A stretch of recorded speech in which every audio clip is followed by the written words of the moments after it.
Ok, buenas tardes. Vamos a hablar entonces de las Complex Words 3.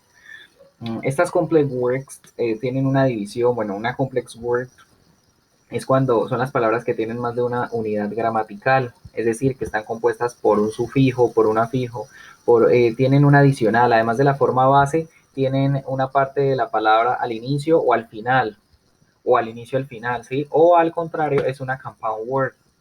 Sí, estas están divididas en dos tipos. El primer tipo es cuando yo le agrego un afijo. Y el segundo tipo es cuando es una compound word, como aparecen estas. Hay una subdivisión de compound words, como están las open, las close y las hyphenated. Las open es cuando yo, además de la palabra como room, le coloco el living para decir que es la sala. ¿Listo? Están las close compounds cuando yo tengo dos palabras y forman una sola, pero están pegadas como popcorn.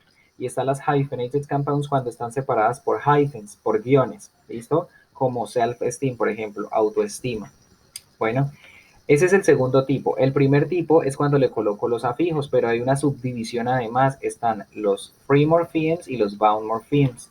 Los free morphemes es cuando son palabras que no cambian, como por ejemplo cat, table, dog, gentle, y las functional, que son como she, him, her, son todos los posesivos, los pronombres objeto, los pronombres sujetos, y están los bound morphemes que se modifican, pero hay una subdivisión acá entre derivational and inflectional. Los derivational se dividen en prefixes cuando es una parte de la palabra que se le coloca al principio de la base, como estos que están acá abajo los ejemplos. No es pleasant, sino unpleasant, no es happy, sino unhappy, no es incorrect, no es correct, sino incorrect. Y los sufijos, que es una parte de la palabra que se le coloca al final, como no es quick, sino quickly, no es forget, sino forgettable, no es sino t-shirt. Y está los inflectional, que son los sufijos, pero hay una diferencia entre los sufijos de los derivational y los sufijos de los inflectional. Y es que los sufijos de los inflectional son los verbos que se les coloca s, ing y ed, como walking, walked, tried. ¿Listo? Hay una regla a tener en cuenta que es cuando los afixes tienen, bueno, tienen el word stressed, pero hay tres efectos o hay tres momentos o situaciones. El primero es cuando el afijo recibe ese stress en la primera sílaba, como acá. Tengo personality, ¿cierto? Yo tengo acá un sufijo que es ality, porque la base de la palabra es person, pero acá la primera sílaba del sufijo que coloco va a recibir el stress, o sea, es personality, personality, ¿listo? Lo mismo acá, yo tengo circle y tiene el prefijo semi, entonces el stress va a ir en la primera sílaba del prefijo, o sea, semicircle, semicircle, ¿listo?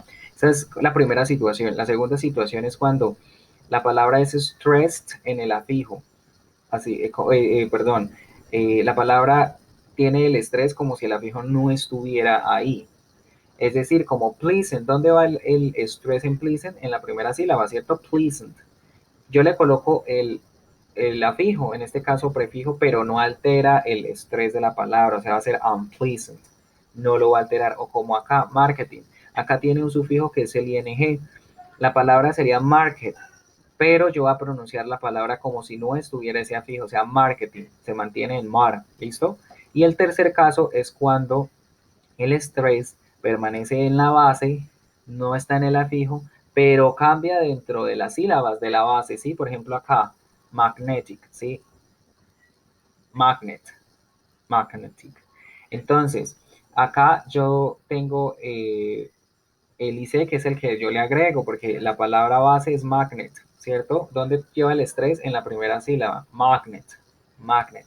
Entonces yo le agrego la IC, va a cambiar el estrés, pero a otra sílaba de la base. ¿Cuál es la base? Magnet. Pero ya no va a ser magnetic, va a ser magnetic, ¿sí? Va a cambiar a la segunda. ¿Ok? Gracias.